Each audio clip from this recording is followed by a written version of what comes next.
Captain Sandy Yawn shared more details about her work situation with Chief Stew Fraser Olender. The below-deck med star admitted that she almost fired him at one point.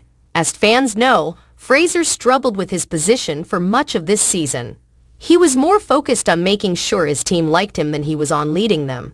Captain Sandy noticed that Fraser struggled in his new role and wanted him to do better. Yet it got so bad that she almost gave him the pink slip. Keep on reading to learn more. Captain Sandy Yawn always calls it a learning experience. The Bravo star spoke to Us Weekly about their troubled work relationship.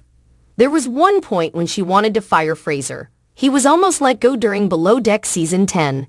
There was a moment where I considered firing him, absolutely. Because listen, the walls are thin and it is important to not jump on their bandwagon, Captain Sandy Yawn told Us Weekly. Change that narrative.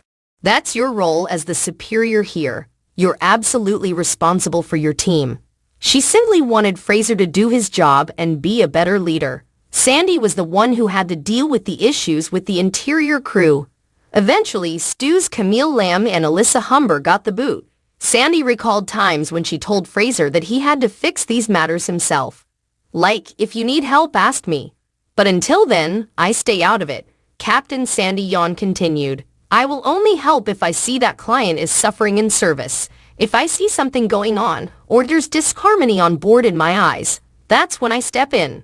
For much of Below Deck Season 10, Captain Sandy Yawn and Fraser had their issues. They didn't get along at first. After she fired Camille and Alyssa, things were better with the interior crew. Even Fraser said there was a different vibe on the boat. Captain Sandy Yawn has gotten backlash for calling Fraser the cancer of the boat. Some Below Deck fans called her out for using the offensive term. Sandy admitted that she should have chosen different words. She overcame her own cancer battle. The Below Deck Season 10 star admits that it was a bad choice of words. She could notice that he seemed afraid of his position. The reality star did share what Fraser could have done better with his job. When you're in that position, I always have an open-door bridge policy, Captain Sandy Yawn shared. I would have helped him and guided him and tried to say, hey, delegate and let them make mistakes. What are your thoughts on Captain Sandy Yawn almost firing Fraser? Do you think he needs to be a better leader? Do you think he should have gotten the boot? Sound off below in the comment section.